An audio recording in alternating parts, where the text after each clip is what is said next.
So how to take that data types either in Java or in database, मतलब कौन से basis पे तुम डिसाइड करोगे कि पर्टिकुलरली डेटा टाइप्स क्या होने चाहिए, राइट?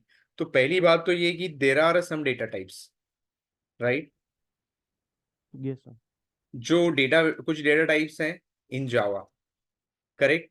और there are some data types in SQL. तो डेटाबेस के साथ जब भी हम करेंगे तो एक मैपिंग होगी।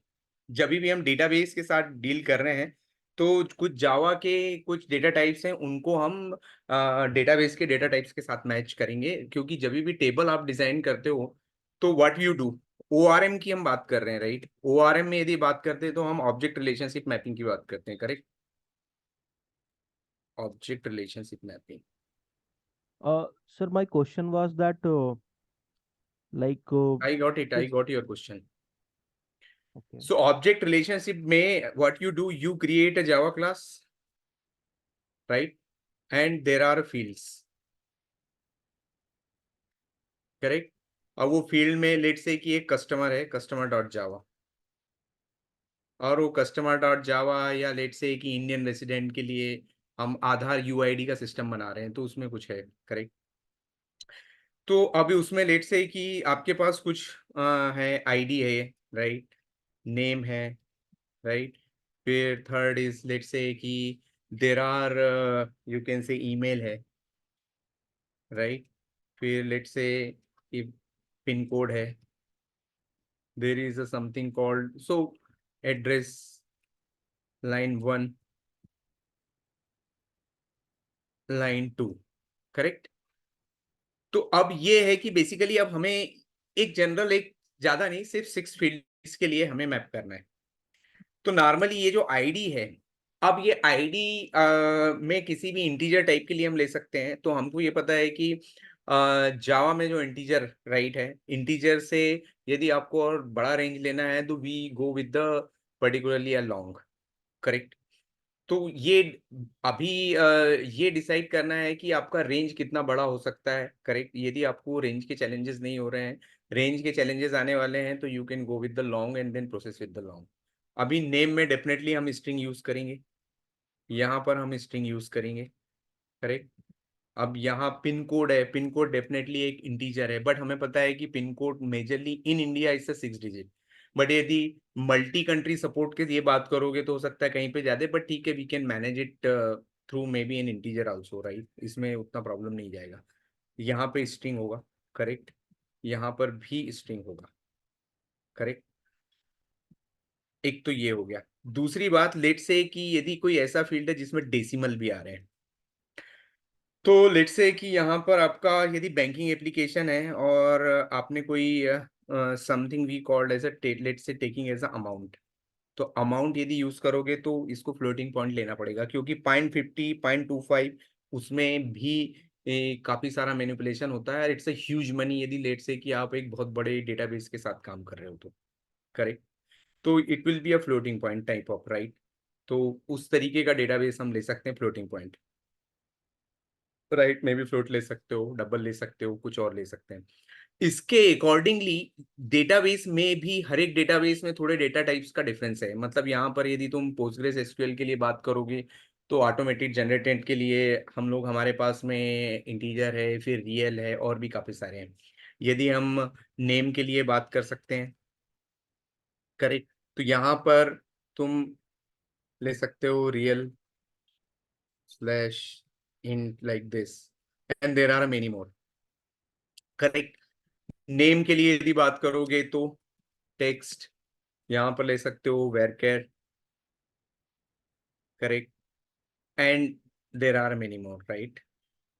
Like this. तो डिपेंड करता है इसी तरीके से। यहाँ पर फ्लोटिंग पॉइंट के लिए भी exactly I don't remember, but floating point के लिए भी आपके पास में डेटाबेस होंगे, ओ सॉरी, डेटा टाइप्स रहेंगे, तो वो हम ले सकते हैं, करेक्ट? इस तरीके से हम ले सकते हैं। यदि डेट है तो जावा में डेट है, डेटाबेस में भी डेट है। अब डेट में तीन चार चीजें हो सकती हैं, एक तो डेट होता है, एक टाइम स्टैम्प होता है, और one more thing is there. तो टाइम स्टैम्प में जब भी तुम्हें सेकंड और मिनट, वो सारी चीजें भी कंसीडर करनी है। तो you should go with the time stamp. मतलब लेट्स से कि पहले क्या होता था कि एवरी डे अभी भी जो आपका शेयर मार्केट है वो क्लोज हो रहा है 3:30 पे, 3:25 और 3:30 पे। यदि 3:30 के लिए आपको यूज करना है तो आप date can not you take it, you need to go with the time stamp. तो इस तरीके से तुम्हें प्रॉपर डेटा टाइप लेना है। तो यदि हम इस तरीके का, यदि तुम्हें मिनट एंड हावर्स में भी डील करना है एंड सेकंड्स में, तो you need to go with the particularly latest execution date. So with time also चाहिए तुम्हें, राइट। तो डेट एंड टाइम करके भी जावा में, अभी जावा 8 में और भी लोकल डेट आ गया है, राइट। लोकल डेट टाइम हो गया है, डेट टाइम हो गया है, काफी सारे वो हैं फॉर्मेट्स, राइट। इधर डेटाबेस में आ जाओगे तो डेटाबेस में भी डेट के लिए कुछ स्पेसिफिक डेटा टाइप्स हैं। तो वो हम लोग ले सकते हैं, टाइम स्टैम्प ले सकते हो तुम एक, ठीक है। तो डेटा टाइप्स जो है वो थोड़े कुछ डेटा टाइप्स ऐसे हैं जो स्पेसिफिकली डेटाबेस स्पेसिफिक भी होते हैं, जो किसी एक डेटाबेस में मिलेंगे, कुछ में नहीं मिलेंगे। जैसे रियल, तो रियल तुम्हें इसमें नहीं मिलेगा, I guess MySQL and others में नहीं मिलेगा। तो इस तरीके का कुछ थोड़ा डिफरेंस आता है। But in general terms you need to understand that कि ये कैसे लेना है। तो अभी ये कंसिडरेशन हमेशा याद रखना है कि एक तो दूसरी बात ये है कि इंटीजर को तुम डायरेक्टली स्ट्रिंग में सेव करोगे, right, through ORM, through JPN, hibernate, वहां पे भी थोड़े चैलेंजेस होते हैं। तो हमें जो भी डेटा लेना है, यदि तुमने ऑलरेडी टेबल क्रिएट किया है, राइट, और तुम उस टेबल को मैप कर रहे हो तुम्हारी एंटिटी क्लास के साथ में, तो मेक श्योर कि data data types also in sync. और यदि आप ऑटोमेटिकली जनरेट कर रहे हो थ्रू हाइबरनेट DDL ऑटो के थ्रू, तो in that scenario also you can say then there will not be any challenge here, correct. तो कब टाइम स्टैम्प लेना है, कब फ्लोटिंग पॉइंट लेना है, कब स्ट्रिंग लेना है, कब आपको क्या लेना है, इस तरीके से you can decide and you can find it out, correct. Normally यदि तुम इसके लिए बात करोगे तो long you can take it up, but if you have really that much data and you have feel that कि इतना ज़्यादा डेटा हो सकता है in future also, so you can go with the long range. तो you can go with ID as a long, क्योंकि अब वो सिस्टम में भी 5 years 10 years चलेगा, तो हम वो डेटा क्लीन अप नहीं कर पाएंगे, right. It's not like any, it is always a master data, not a backup data, correct. तो मास्टर डेटा में को आप क्लीन अप नहीं कर सकते हो, तो आपको मेंटेन करके लेना पड़ेगा, करेक्ट। तो इस तरीके से आप ले सकते हो। जैसे ट्रांजेक्शन्स हैं, तो ट्रांजेक्शन का डेटा हिस्ट्री सब चीज़ें आपको मेंटेन करनी पड़ती है।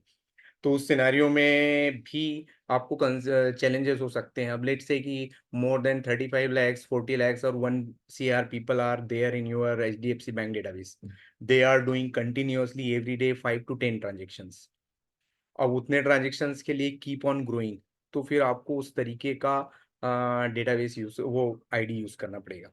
तो थोड़ा सा ये कंसिडरेशन आपको लेना पड़ेगा इसमें। एक तो ये है कि बिजनेस सिनेरियो क्या है, सेकंड पॉइंट की ये है कि अ, मतलब किस रेंज तक वो एक्सटेंड हो सकता है, मतलब what is the apart from business scenario, ये चीजें हमें कंसीडर करनी है कि what will be the future, मतलब आफ्टर 5 years 10 years और समथिंग लाइक दैट। तो वो भी सारी चीजें हमें मेंटेन करनी पड़ेगी, ठीक है, like this, okay. So this is all about कि कब कैसा डेटाबेस लेना है, it is a very important, right. तो मेक श्योर कि जो जावा के डेटाबेस हैं, जावा का डेटा टाइप्स हैं, has to be a match with the database data types, ठीक है। ये बहुत ही इंपॉर्टेंट पॉइंट है। आई गो इस it will clear your all your point here. तो इसमें एक चीज ये भी देख लेना कि व्हाट इज द रेंज और कौन से सिनारियो में हमें कौन सा डेटा टाइप यूज करना है। Sir, can we use UUID? हाँ, Uh, can we use UUID? UUID we can use it, but I am not exactly sure कि वो कौन से वाले